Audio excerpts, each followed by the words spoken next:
ልጁ ቤታችሁ ውስጥ ጥቃት ተፈጽሞበታል። ስለዚህ ጉዳይ የምታውቁትን ነገር አስረዱ። ምንም አውቀው ነገር የለም አልኩህ እንዴ? ቆይ ለምንድን ነው አዲስ ነገር ሳትይዝ የምትጠራኝ? ሲጀመር ጥያቄዎች ለምን ፍሬ ናቸው? ምንም ራስ ፖሊስ አይመስልም። ምንም ህግ አስከባሪ በሆኑ እኔም አባት ነኝ። ልጄን በእኔ ፊት ማንም እንዲናገራት አልፈልግም። ስለዚህ እኔም ለአባትሽ ስል ጸጥ እልሻለሁ። በቃ አቶ ደረጀስ ምን ይላሉ? የተባለው ልጅ በደንብ አውቀዋለሁ። ህይወቱ እጃችን ላይ አልፏል። እንዴ ቆይ አባዬ ለምንድን እንደዚህ የምትለው? አባዬ ቆይ ህግ ያዝልኝ አይደል? አባዬ ህግ እኮ ህይወት የለውም። ህግ እኮ ፎርሙላ ነው አባዬ። ህግ እኮ አይመርህም አባዬ። ቆይ ለምንድን እንደዚህ የምትለው? አባዬ ንገረኝ፣ ለምንድን እንደዚህ የምትለው? እባክሽን የተቀመጥሽበትን ወንበር እያስታወሽ። አዎ አውቀዋለሁ። ልጁ በድንገት ህይወቱ አልፎብናል። ይኸውልህ አባዬ አንዳንድ ያሟል፣ መረጋጋት አለበት። ይኸውልህ አሁን ቃል መቀበላችንም አባዬ፣ በቃ አንዴ መውጣት አለበት አባዬ። ይኸውልህ እኔ ሙሉ ጤነኛ ነኝ። የማወራውንም ነገር በደንብ አድርጌ አውቃለሁ። በጣም ጥሩ። ድርጊቱ የት ነው የተፈጸመው? ሟቹስ የት ነው ያለው? ግቢ ውስጥ ቀብረነዋል። እንዴ አባዬ ምን ሆነሃል? አባዬ ጤነኛ አይደለም። እማዬ ጥራልኝ፣ እማዬ ጥራልኝ። ዝም በይ፣ ያለሽበትን አዘንጊ። ለስሙ የህግ ተማሪ ነኝ ብለሻል፣ ግን በህግ ቦታ መደረግ የሌለበትን እንኳን አታውቂ። እናትሽ ለምንድን ነው የምትመጣው? ራስሽን ለመቻል እኮ እድሜሽ ከበቂ በላይ ነው። አቶ ደረጀ ድርጊቱ የተፈጸመው በማን ነው? አባዬ ሞታል፣ ጤነኛ አይደለም ያልኩህ እኮ ነው። ዝም በይ፣ እሱን እኛ እናረጋግጣለን። ማነህ? ሳጅን አስወጣልኝ። እባክህ ከኔ ጋር ትቆይ። እሺ ድርጊቱ የተፈጸመው በማን ነው? ሬሳውስ የት ነው ያለው? ድርጊቱን የፈጸምኩት እኔ ነኝ። ቦታው ድረስ ወስጄ ለማሳየት ዝግጁ ነኝ።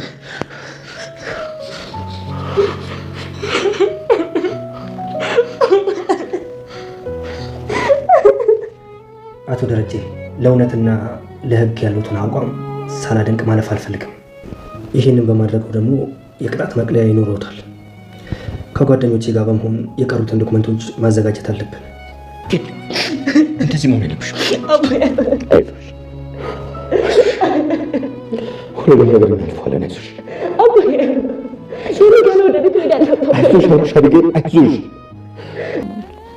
ለምንድን ነው ራስሽን እስከምሽ ያለቀሽው?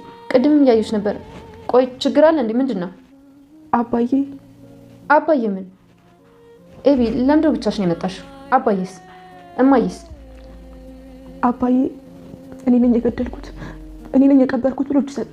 ምን? አዎ እኔ ነኝ የገደልኩት አላቸው። እስኪ ክድዬን በይኝ እስኪ። ቆይ ወለደኝ እንጂ ሌላ ነገር ምን አደረኩለት? እና እኔ ነኝ የገደልኩት ሲል ዝም ብለሽ መጣሽ? ዝም ብለሽ ፖሊስ ጣቢያ ትተሽ መጣሽ? አንቺ በሰራሽ ወንጀል እሱን ሰተሽ መጣሽ? አንቺ ምን አይነት ራስ ወዳድ ሰው ነሽ? እሺ ምን ላድርግ ዳጣ? አባዬ ታስሮ እኮ 10-20 ዓመት ሊወስድበት ይችላል። እንዴት ባልሰራ ወንጀል እኔ ነኝ ሲል እንዴት ዝም ብለሽ ትመጫለሽ? አንቺ ግን ይሄን ያክል ምን አይነት ራስ ወዳድ ሰው ብትሆኚ ነው? ምን እስኪ በእኔ ቦታ ሆነሽ አስቢ። አንቺ ምን ታደርጊያለሽ? ይኸውልሽ 2 ጊዜ አላስብምሽ። እንኳን እኔ በሰራሁት ወንጀል ይቅርና እሱ በሰራው ወንጀል እንኳን ቢሆን እኔ ገድያለሁ ብዬ ታስርለታለሁ። አንቺ ግን ምን አይነት ሰው ነሽ? ምን አይነት ጨካኝ ሰው ነሽ?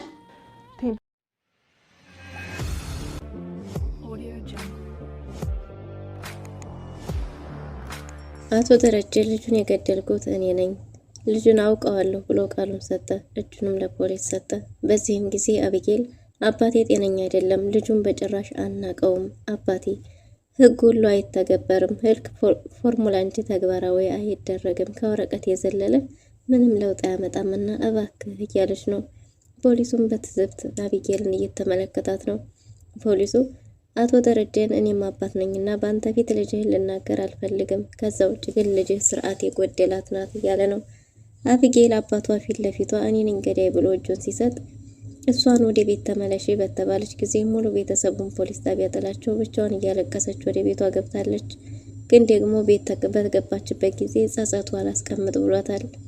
አቢጌል አባቴ እንዴት ነው ዛሬ ሊወደኝ የቻለው? እስከ ዛሬ አይወደኝም ነበር እኮ እያለች ጥያቄ እያነሳች ነው።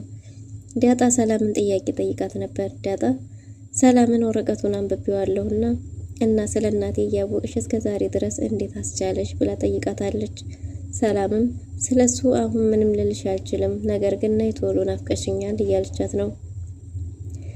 ዳጣ እንግዲህ አባዬ ከፈቀደልኝ ነው የምመጣው፣ ደረጀ ካልፈቀደ ላልመጣ እችላለሁ፣ ቤት ውስጥ ችግር ተፈጥሯል እያለቻት ነው። ሰላም ግን ግዴታ መምጣት አለብሽ፣ ናፍቀሽኛል፣ እንኳንም አንቺን አልወሰዱብኝ እንጂ አቢጌል አባቷ እድሜ ልኩን ሲመክራት አልሰማ ብላ ነው የእጇን ያገኘችው እያለች ነው። አቶ ደረጀ አስክሬን ቦታውን ለማሳየት ፖሊሶቹ ይዘውት ግቢ ድረስ መጥቶ ነበር። አባቷ ታስሮ የተመለከተችው ውሃ አባቴን ፍቱ፣ ካልፈታችሁት ግን እገላችኋለሁ ብላ ድንጋይ እየለቀመች ነው። መርማሪ ፖሊሱም እንግዲህ የውሃ ነገር ቢያስጨንቀው አባቷን ለውሃ ሲል ፊት ለፊቷ ፈቶታል።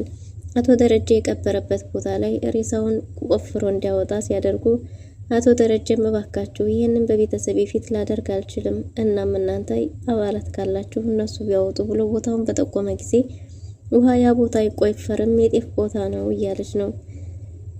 አቢጌልም ይሄን ስትመለከት መቋቋም አቅቷታልና አቢጌል በቃ አባቴ ምንም የሚያውቀው ነገር የለም፣ ምንም ያደረገውም ነገር የለም ብላ ለመናገር የወሰነች ትመስላለች።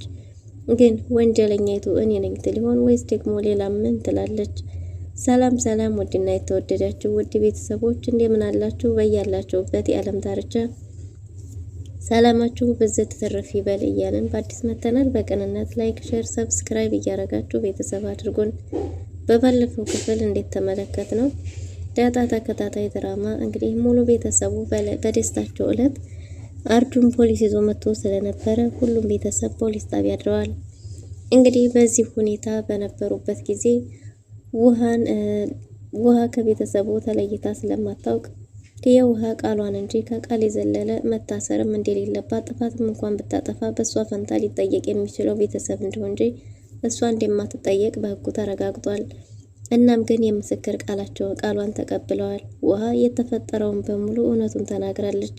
አቢጌልም ይህንን በሰማች ጊዜ እንዴት እንደዛ ታረጋላችሁ? አንተ ሲጀመር ተምረህ ዋጋ ከፍለህበት ሳይሆን የመጣኸው ዲግሪውን ገዝተኸው ወይም በዘመድ እንደዛ ነገር ነው እያለች ነው።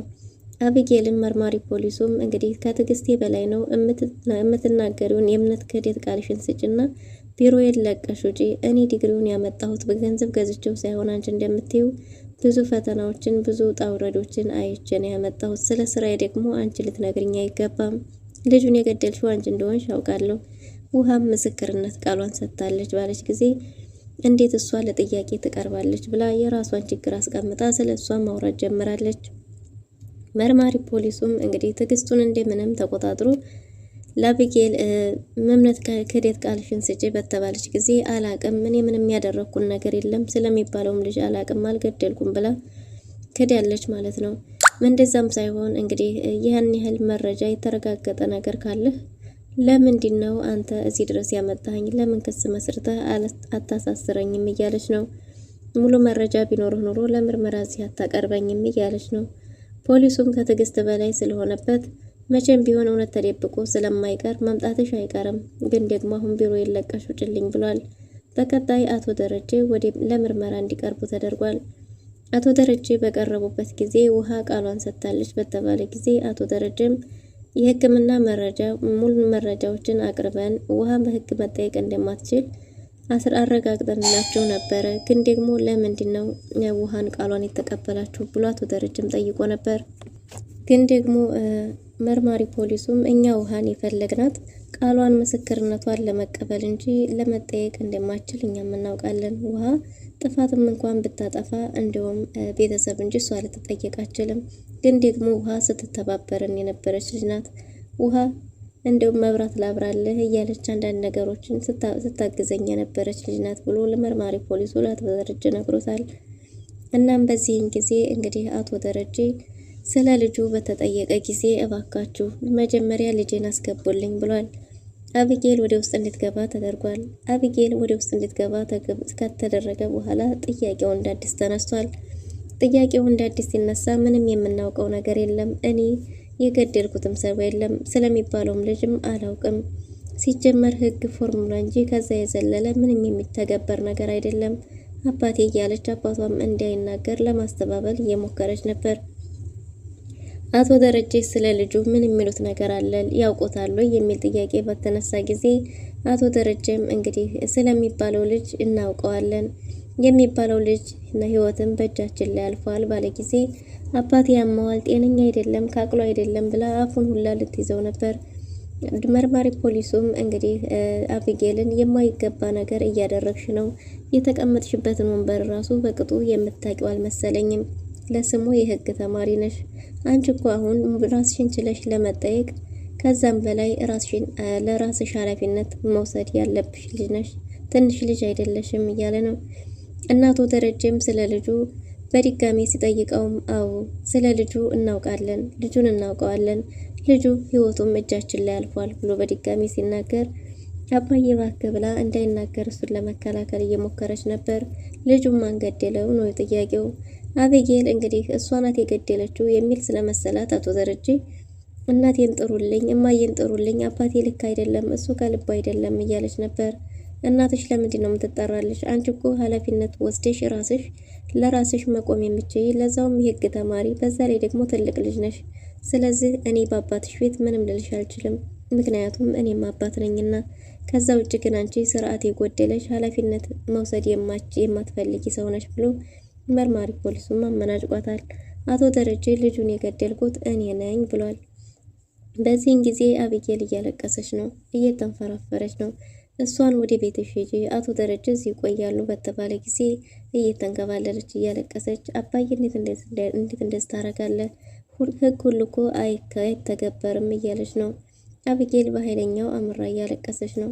አቶ ደረጀም ልጄ ወድሻለሁ፣ ምንም አታስቢ፣ አሁን አንቺ ወደ ቤት ሂጂ፣ ቤተሰብሽ ጋር ሂጂና ወደ ቤት እናንተ ሂዱ ብሏል። አቤጌልም አቶ ደረጀም በኃይለኛው እያለቀሱ ነው።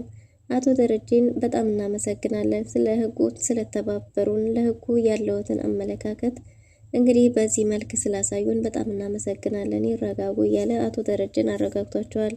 አቤጌልን ወጥታ እንድትሄድ አድርገዋል። አቤጌል እዛ እንግዲህ ናታንና ወይዘሮ ማርታ እየጠበቋት ቢሆንም ሁላቸውንም ትታቸው በእግሯ ወደ ቤት እያለቀሰች ሄዳለች። አባቷ እስከዛሬ ሲመክራት፣ ሲቆጣት፣ ሲገርፋት የነበረውን እያስታወሰች በዛ ላይ ደግሞ ከዚህ በፊት አባቴ ይታሰርልኛል ባለች ጊዜ ዳጣ እኔ ይታሰርለታለሁ፣ እሱ እንኳን ጥፋት የእውነት ያጠፋው እሱ ቢሆን በሱ ጥፋት እኔ ይታሰርለታለሁ፣ አንቺ ራስ ወዳድ ነሽ፣ ይሄን ለመሰለ አባት እንዴት እንደዚህ ታረጊያለሽ ብላ የተናገረቻት እሱን እያስታወሰች በዛ ላይ የራሷን ስህተቶች የሚከላከልላት የነበረውን ይጠላኛል ስትል የነበረው አባቷ የእሷን ቅጣት እሱ መውሰዱን ይህም ሁሉ እያሰበች መንገዱን ብቻዋን እያነባች ወደ ቤት ሄዳለች። ግቢ ከገባች በኋላም ወደ ቤት ለመግባት ፈራ ተባ እያለች ነው። ቤቱን ስትመለከተው ውስጧ መረበሽ እየተሰማው ነው። አባቷን አንድም ቀን እንኳን ሳታደምጠው ሁልጊዜ ይጠላኛል እያለች እሱን ለመጣል የምትታገል የውጭ ሰዎቹ በሙሉ ቤታቸው ቤተዳራቸው እንዳይፈርስ የቤተሰቦቿ ሲታገሉ፣ እሷ ግን የቤተሰቧን ሚስጥር ናታንን ለማግባት ስትደራደርበት የነበረው ብቻ ምንቅጡ በጣም ብዙ ስህተቶችን የሰራቻቸው በሙሉ በህሊናዋ እየተመላለሱ አቤጌልን ሰላም ነስተዋታል። እናም አቤጌል እያለቀሰች እያነባች ወደ ቤት ገብታለች። ወደ ቤት ገብታ መኝታ ቤቷን ዘግታ ለምን አባዬ እንደዛ ታደርጋለህ? ለምን እንደዛ አደረግክ? እያለች እያለቀሰች ነው። አቶ ደረጀም ሲላት የነበረው በሙሉ ወደ ህሊናዋ እየተመላለሰ የበለጠ ሰላም እየነሳት ነው። ወይዘሮ ማርታ በአቤጌል እጅግ በጣም ያዘነች ትመስላለች። ምክንያቱም ናታን አቤጌል አሁን በጣም አዝናለች፣ እያለቀሰች ነው። በዛ ላይ ደግሞ ጥላንም ወደ ቤት ሄዳለች፣ እንሂድ እያሉ ነበር። እናም ወይዘሮ ማርታ የተጸጸተች ቢመስልም ከላይ እንጂ አቤጌል እጅግ በጣም ራስ ወዳድ ናት። ከልቧ አልተጸጸተችም። ምናልባት ፊቷ የተጸጸተች ይመስላል። ብትጸጸት ኖሮ ይሄን ልታረግ አትችልም ነበር። የእውነት ብትጸጸት አባቷ ሲታሰር እሷ እውነቱን እኔ ነኝ የገደልኩት ብላ እውነታውን መናገር ነበረባት። አይወደኝም እንዲህ አይለኝም እያለች እሷ ባመጣችው ጦስ ነው ይሄ ሁሉ ነገር የተፈጠረው። እናም እሱ ለሷ ብሎ እኔ ነኝ የገደልኩት ሲል እውነቱን መናገር መቻል ነበረባት ብላለች። እናም እንግዲህ ናታን አሁን ላይ እሷን በጣም የተሰበረች የተጸጸተች ይመስላል እያሉ ነው። እውነታውም ደግሞ ቤተሰቡ የሚፈልገው አቤጌል ወደ ራሷ እንድትመለስና ከጥፋቷ እንድትማር ለአባቷ ያላትን አመለካከት እንድትቀይር ነበር የተፈለገው። ግን ደግሞ ወይዘሮ ማርታ እውነቱን እያወቀች አባቷ ያለ ጥፋቱ ታስሮ እሷ ወደ ቤቷ መምጣቷ እጅግ በጣም ከፍቷታል። አቤጌል በሯን ዘግታ እያለቀሰች ነው። ወይዘሮ ማርታን መጠንቀቅ የነበረባት መጀመሪያ እንደሆነ ደጋግማ እየነገረቻት ነው። የአሁኑ ማልቀሷ ምንም ለውጥ እንደሌለው ብትነግራትም ግን እኮ አባቴ አይወደኝም ነበር፣ ለምንድን ነው አሁን ይህንን ያደረገው እያለች ነው። ለምን እውነቱን እያወቀው እሱ እንደሆነ ተናገረ ብላለች። ወይዘሮ ማርታ አቶ ደረጀ ልጆቹ በስርዓት እንዲያድጉለት እንጂ አለዛ ምርጡ አባት ምርጡ ባል እንደሆነ ማንም የሚቀናበት አይነት ባል እንደሆነ ልጆቹን በጭራሽ የማይጠላ የሚወድ እንጂ እንዳልሆነ እየነገረቻት ነበር። እሱንም ይኸው በተግባር አሳየሽ፣ እንድትመለሽለት የተስተካከልሽ እንድትሆኝለት ነበር ስንት መከራውን ሲያየ ነበረው። ይህን የመሰለ ጭንቅላት ይዘሽ አከሰርሽው እያለቻት ነው። ህጉ መቀየር አለበት ብላለች። አቢጌል እኔ ነኝ ትክክል የሚለውን አምናለች። እናም ህጉ መቀየር አለበት ባለቻት ጊዜ ወይዘሮ ማርታም ይህን የመሰለ ጭንቅላት ከምታከስሪው ኑሮ በስርዓቱ ተምረሽ አንድ ቁም ነገር ደረጃ ስደርሽ ያኔ ህጉን በቦታው ላይ ስትሆኚ ማስቀየር መከራከር ትችይ ነበር። ግን ምን ዋጋ አለው? ባልሆነ ነገር ሞልተሽ ያን የመሰለ ጭንቅላት አበላሸሹ። አባትሽ እንግዲህ ያንቺን ግርፋት ሊገረፍልሽ በአንቺ ቅጣት እሱ ሊቀጣልሽ እጁን ሰጥቷል። ይሄ ራሱ መሆን አልነበረበትም እያለች ነው አቢጌል። የበለጠ እያለቀሰች ነው። ዳጣም ሄዳ አባዬስ ብላ በጠየቀቻት ጊዜ እኔ ነኝ የገደልኩ ብሎ ታሰረ ብላት ነበር። ዳጣም ምን አይነት ክፉና ራስ ወዳድ ነሽ ብላታለች። ዳጣም ምን አይነት ራስ ወዳድ ብትሆኝ ነው ያን አባትሽን ጥለሽ እሱን ለዛውም ባልሰራው ስራ አንቺ ወደ ቤት የመጣሽው? ምን ቤት አለ ብለሽ ነው የመጣሽው? እኔ አንቺን በሆነ እንኳንም አይደለም ቀርቶ ባልሰራው ያለ ጥፋቱም እንኳን ቢሆን እሱ የሰራው እንኳን ቢሆን እኔ እቀጣለታለሁ እንጂ እሱ ሲቀጣ ዝም ብዬ አልመጣም እያለቻት ነው። አቢጌል የዚህ ሁሉ ሰው ሀሳብ ተደማምሮ የአባቷ ያደረገው ነገር እሷ እስከዛሬ ስታረገው የነበረውን የአባቷ በደል ሁሉም ተጨማምሮ ሰላም ነስቷታል። አቢጌል ክፉኛ በኃይለኛው እያለቀሰች ነው። አቶ ደረጀም እንግዲህ አስክሬን ያለበትን ቦታ ለማሳየት በጧቱ ነጋ አልነጋ ብለው ይዘው መጥተዋል። አቶ ደረጀ በጧቱ በመጣ ጊዜ ግቢ ውስጥ እጁ ታስሮ ከፖሊስ ጋር መሆኑን ስታይ ውሃ እጅግ በጣም ተደናግጣለች። ገዛኸኝ እንግዲህ አቶ ደረጀ እንደመጣ እንደሆነ ለቤተሰቡ በተናገረ ጊዜ ውሃን እዚህ አካባቢ እንዳትቀመጥ ተብሎ ነበር። ግን ደግሞ ውሃ አልፈልግም አባቴ ነው ያለው ብላ እምቢ ብላለች። በዚህን ጊዜ እንግዲህ አቶ ደረጀ እጁን ታስሮ እንዲህ ድሮ አብሮ የማይስቅ የማይጫወት መሆኑን ስታይ ከፊት ለፊታቸው ቆሞ እጁን ታስሮ ስታይ መቋቋም አቅቷታል። ዳጣ አባቷን እያየች እያለቀሰች ነው። ወይዘሮ ማርታም ቤተሰቡ በሙሉ እጅግ በጣም አዝኗል። እናም እንግዲህ ይህን የተመለከተችው ውሃ አባቴን እጁን ፍታው እያለች ነው። አይ ምንም ችግር የለውም ምንም አይደለም እኮ ቢላትም አባቴ እጁን ያማዋልና እጁን ፍታው ብላለች። ፖሊስ ነው መፍታት እንደዛ አይደረግም እያሉ ሊያረጋጓት ቢሞክሩም ውሃ ግን በጭራሽ ብላ እምቢ ብላለች። አቶ ደረጀ ናታንን ተቆጥቶታል። ናታን ምን ብዬህ ነበር? እንዴት እንደዚህ ታረጋለህ? እንዴት ውሃን አብራችሁ እንድትሆን ትፈቅዳለህ? ብሎት ነበር። ናታንም ምንም ማድረግ እንዳልቻለና ውሃም ቢንዳለችው ተናግሮ አቶ ደረጀን ይቅርታ ጠይቋል። ግን ደግሞ ውሃ እውነትም በጣም አምራለች። ድንጋይ ለቅማ እንግዲህ እገልሃለሁ አባቴን እጁን የማትፈታ ከሆነ አባቴን ፍታው እጁን ያማዋል እያልኩህ ነው ብላ ማንም ይዞ ሊያስቆማት አልቻለም። ሙሉ ቤተሰቡን አቅታቸዋለች። አባቴን ፍቶት እያለች እያለቀሰች ነው። በዛ ላይ በድንጋይ ፈናከታለሁ እያለች ነው። መርማሪ ፖሊሱም ከአቅሙ በላይ ስለሆነ ውሃን ከዚህ በላይ ማስጨነቅ ስላልፈለገ እሺ በቃ እሱ ብሎ እሷን ደስ እንዲላት አቶ ደረጀን እጁን ፈቶታል። አቶ ደረጀ ተፈቶ በቆመበት ጊዜ መርማሪ ፖሊሱም አቶ ደረጀን የት እንደቀበሩትና ሬሳውን ቆፍሮ እንዲያወጣ ትዕዛዝ ሰጥቷል። ግን ደግሞ አቶ ደረጀ እባክህ ይቅርታ ፖሊስ፣ ይሄንን ነገር ቤተሰቤ ፊት ማድረግ አልፈልግም። የእናንተ የስራ ባልደረቦቻችሁ ካሉ ይሄን ነገር ያድርጉ፣ እነሱን ጥራቸውና ያርጉ እንጂ እኔ በጭራሽ ይሄን ላረግ አልችልም፣ ይሄን መቋቋም አልችልም ብሏል። እናም እንግዲህ መርማሪ ፖሊሱም እሺ በቃ ባልደረቦቼ ይመጣሉ ብሎ ቦታውን እንዲጠቁም አዞታል። አቶ ደረጀም የቀበረበትን ቦታ ተናግሯል። በዚህን ጊዜ ውሃ እንዳባዬ ሱማ አይቆፈርም፣ አይሆንም፣ እዛ ቦታ ላይ እኮ የኔ ጥፍርም ተገያለሁ ይበቅላል፣ በዛ ላይ ደግሞ እዛ አካባቢ እኮ የጤፍ ቦታ ነውና የጤፍ ቦታ መቆፈር የለበትም እያለች ነው። ይህን የተመለከተችው አቢጌል እንግዲህ አቢጌል በቃ አባቴን ተውት፣ አባቴ ምንም የሚያውቀው ነገር የለም፣ እሱ ምንም ጥፋት የለበትም ብላለች። አቢጌል እኔ ነኝ ሊሆን ወይስ ደግሞ ጥፋቱን ወደ ማን ታደርገዋለች የሚለውን በቀጣይ ክፍል ይዘን የምንመለስ ይሆናል። ለዛሬ የነበረን ቆይታ ይህን ይመስላል። በቀጣይ እስከምንገናኝ መልካም ጊዜ